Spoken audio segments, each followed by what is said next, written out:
And this is the beauty of our entire state. I mean, look at this room. You have people who are representing every single section and segment of our state. From Allegheny and Garrett and Washington County and all the way over to Queen Anne and Kent. Yeah. Eastern Shore represent. Southern Maryland. I love it. All of our St. Mary's and Charles and Calvary. Y'all travel well. Y'all travel well. All our folks up in Harper and Cecil County. Can we get some of it? There we go. Loud and proud like that. So I know we have some Baltimore County, some Anne Arundel County here as well. What about our Prince George's and our Montgomery County folks? Y'all represent? Of course you are. Of course you are. This is Maryland, y'all. This is us. This is our state. This is our backbone.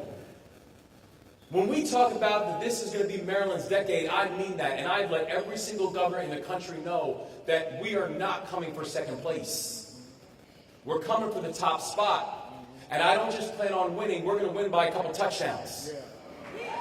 All right? But the reason is because you are not going to put a workforce up that is going to be better than ours. You are not going to put teams and partnership that is going to be stronger than ours. You're not going to outwork us. Maryland has shown that historically, and we're going to show that into the future. And you think about what it takes to make these kind of things happen. I know I was speaking about Brandon earlier, but also I want to give a shout out to Kirk Murray and his leadership. And his leadership, I'm going to give him a round of applause as well. He's been a true champion for economic development. The thing that I know is, and again, y'all should be very proud too, supposedly this is a record-breaking crowd that y'all are having here. That doesn't happen by accident. Progress does not happen by accident. It does not just occur. It's made to happen. And leadership matters, and the reality is that each and every one of you, your leadership and your presence matters. Your voice matters. Your grit matters. Your determination matters. Because we see the product of your work every single day in our communities. And I'm thankful in not just what you do, but I'm thankful for this group because of how you do it and who you make sure that we're fighting for.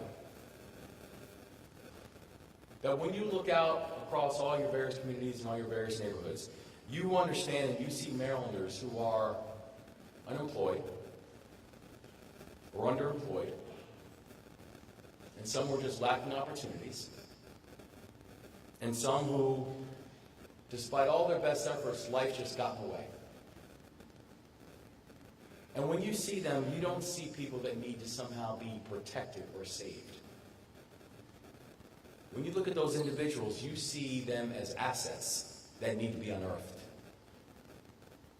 You see them as jewels that need to be realized. You see them as potential that needs to be supported. The amazing thing, and when I think about this conference, is, I know the title is Raising the Bar. And I get it. But in many ways, what your work is doing, it's not about raising the bar. It's about eliminating it. It's about eliminating the bar that oftentimes stands in the way of our individuals who just simply want to be seen and simply wanted to find their own destiny. And not necessarily have people define it for them. And I want to let you know that I share your outlook. Because, listen, and county exec was saying it, I'm new to the politics thing. I'd never run for office before. I don't come from a political family. I don't come from a political lineage. Before I ran for office, I worked in finance. I started my own enterprise, or my own small business in Baltimore. We focus on helping first-generation students make it to and through higher education. ran one of the largest poverty-fighting organizations in this country where a lion's share of our portfolio was actually on workforce development. So coming here and knowing that I'm not just with folks from labor, but also folks from DHS, from nonprofit organizations and social service organizations, the backbone of our communities and the backbone of our social fabric. I know from the work that you are doing and from the work that I have done all throughout my life is that the people who we are working with, the young people we are working with, the people who are just simply looking for an opportunity to be able to achieve their own destiny, that they knew that there was something standing between them and opportunity. Something that unfortunately was structural at times, something that was intentional at times, something that we as a society need to be more intentional about removing. Removing the bar. Removing the barriers. Barriers like being able to acquire the skills that they need at an affordable price. Barriers like getting a second chance if you're returning home and actually having a second chance actually mean something, instead of trying to make every sentence a life sentence. Barriers like coming from an education system that was solely teaching us how to be employees, but not in teaching us how to be employers. When you give people the tools that they need, they will rise. And that in many ways we are not products of our environments, but we're products of our expectations. Our job is to build a society that meets people where they are. And the thing about the work that each and every one of you do is you show what that looks like in practice. Our mission and our time within our administration and in our partnership with each and every one of you, it's about how are we building more resilient pathways to prosperities and to give everyone the opportunity to be able to live their own best lives, create their own best legacies, pass something off to their children and to their grandchildren. Give them an opportunity to have their ambition and their joy actually meet at some point. And that is going to start with investing in registered apprenticeship programs.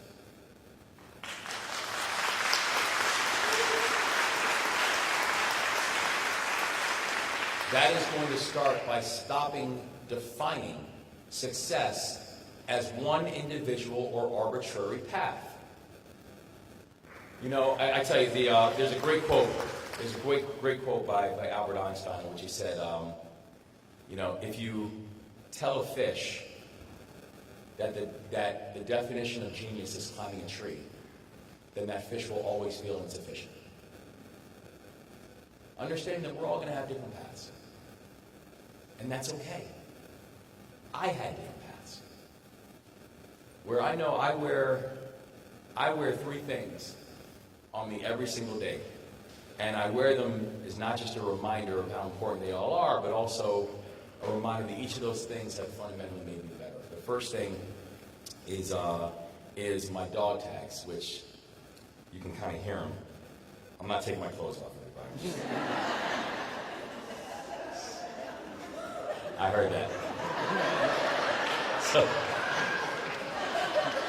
y'all are too much for me. So these are my dog tags.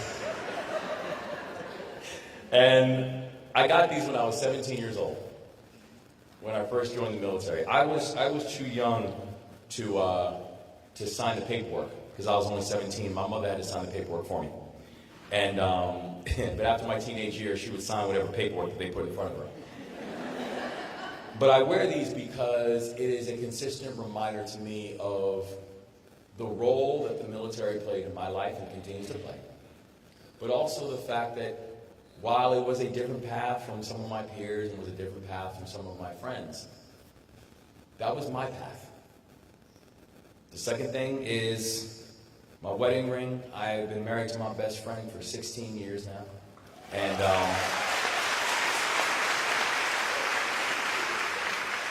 And she's someone who reminds me every single day that she makes me continue to think about being better, and she reminds me that I need to be better every single day.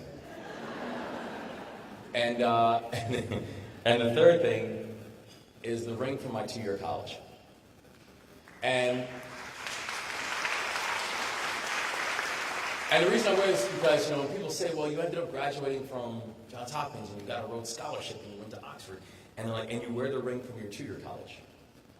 I say, yeah, because that's my foundation. And you don't understand anything. You can't understand anything about my journey if you aren't willing to acknowledge and support my foundation. Right? We all have our different pathways. We all have our different journeys. We're all just like our fingerprints. We're unique. And we celebrate that uniqueness. And the reason that we invest in these type of platforms is we want every single person in our state to know that your journey is respected, your journey is supported, and your journey is yours. And you should be proud of that. So whether that individual journey means that you're going to explore a career in carpentry, or a career in HVAC, or healthcare, or the iron trade, or any number of pathways that will support our apprenticeships, we need you. And you are the foundation of everything that's going to make our state successful. We need you to embrace that, and we need you to be proud of it. And we need to change this narrative that in order to be successful, that every single one of our students need to attend a 4-year school, because it's just not true.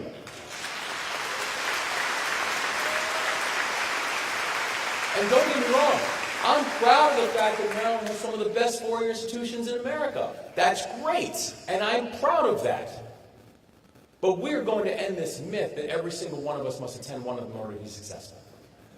And we're going to do it in our time. Because right now, over 11,000 registered apprenticeships are becoming a part of Maryland's high-skilled workforce through our apprenticeships. Because I will celebrate that as much as I will celebrate any 4-year school.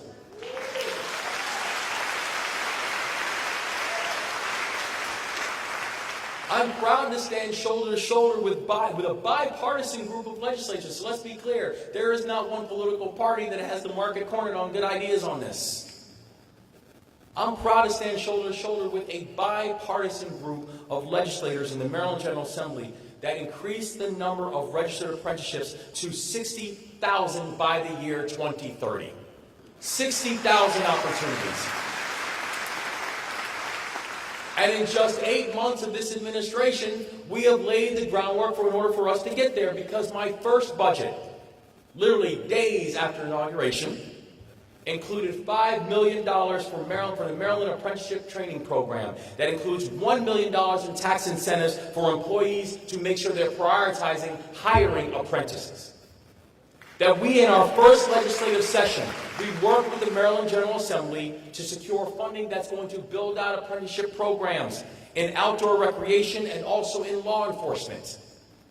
That in our first months, we created the first in the nation platform, a service year option and Maryland Core platform, that Maryland is now the first state in this country that is offering a service year option to our high school graduates.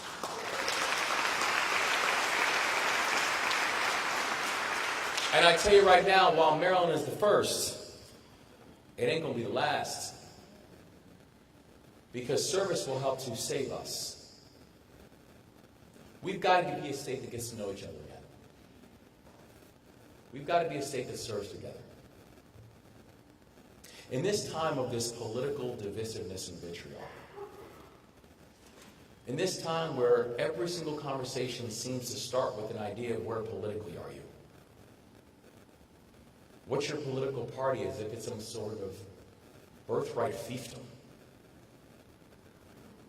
Where people somehow seem to care more about where the idea came from than is it a good idea. I believe deeply that service is going to save us. That Maryland is going to be a state that will get to know each other, and we're going to get to know each other because we're going to work together. We're going to get our hands dirty together. We're going to explore every single part of our state. We're going to get to know each other as people and not as numbers. And when we do that, we are not just going to build the infrastructure for our future, we are going to save our souls. That's why this work is important. We've made an important down payment on our state's future in our apprenticeship ecosystem in Maryland, and Maryland has made the biggest commitment in the country in scaling up apprenticeships, and I want you all to know, if I said it, I meant it, and we are just getting started.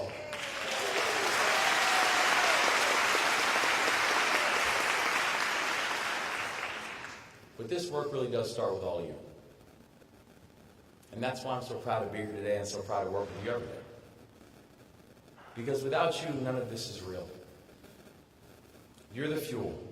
You are the foundations. You are the ones who are working in our communities every single day. You are the ones who are not just helping to set the vision, you're helping to set the pace. And you're the reason that this state is going to win. And so whether you are from the Department of Labor or a local workforce development program or a regional workforce council, you are the reason that we're going to win this fight. And by the way, I do want to give a special shout out to the leaders from Maryland's 32 different American job centers that are providing Marylanders with support that they need.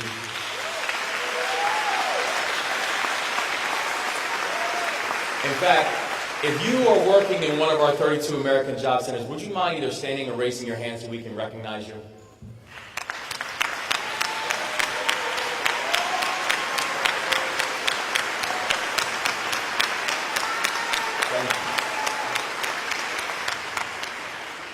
And by the way, you know what? And I'd be remiss if I also didn't give a special shout out. Secretary Portia Wu is a rock star. I am so happy to work with her every single day.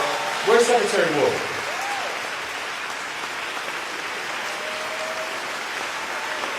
Maryland. How lucky are we that that's our Secretary of Labor? And how lucky am I that I get a chance to work with her every day? And this remarkable team. All of you are playing such an important role in this work ahead. Because of the programs that you run, because of the lives that you touch.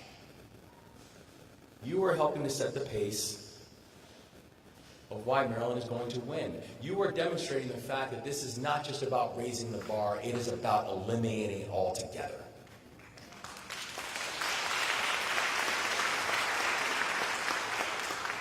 Now, as many of you know, that there are some fiscal headwinds that we're facing ahead. We've been talking about it from the first time we came in, about how exactly to get our economy going again. The fact is that over the past 4 years, Maryland's economy has not kept pace with our neighbors. That Maryland's economy right now is the same size as it was 4 years ago. Maryland's economy has grown by 0.2% over the past 4 years, while the average state around the country, their economies have grown by 7.5%.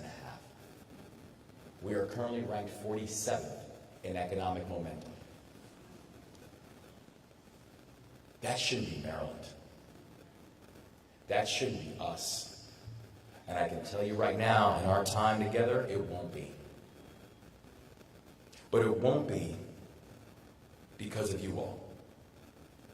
Because in order to build a strong economy, we need a strong middle class. In order to need a strong middle class, it means we need to create jobs and opportunity. We need to have folks who are getting the tools that they need to not just grow and compete, but to go out there and win. We need to make sure that we have an economy that includes everybody and not just some. We need to make sure we have opportunities for people to be able to grow and thrive and hire and start their own things. It means we need to make sure that every single person, no matter their station and no matter their start, they see themselves in the future of our economic growth, and they see themselves rooting for our economic future.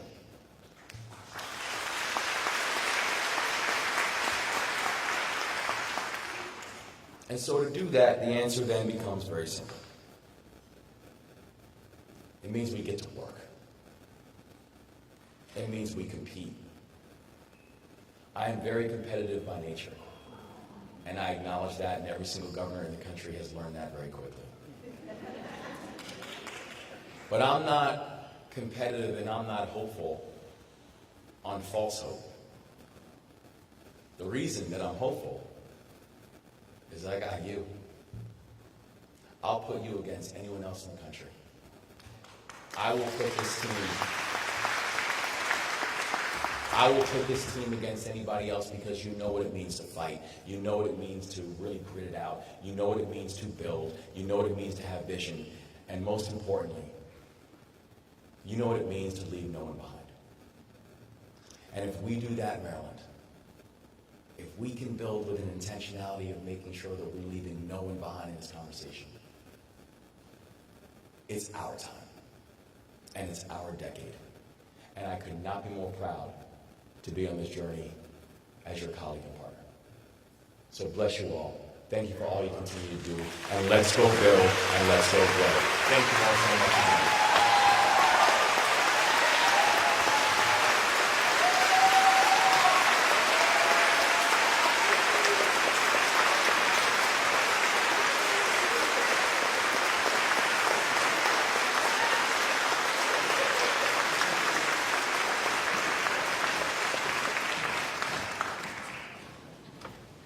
Isn't our governor just the best?